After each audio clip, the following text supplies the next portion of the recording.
हामीलाई क्या पसेर दिनुहोस् होइन अब सबै नेतागणहरू निस्किसक्यो नेतागणहरू निस्किएर तपाईँ छोडिदिनु त सिद्धो त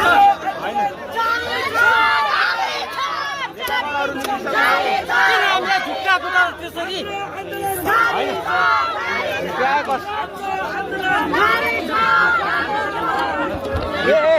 हात नगर्नु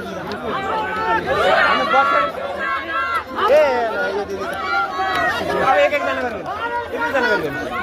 एक एकजनालाई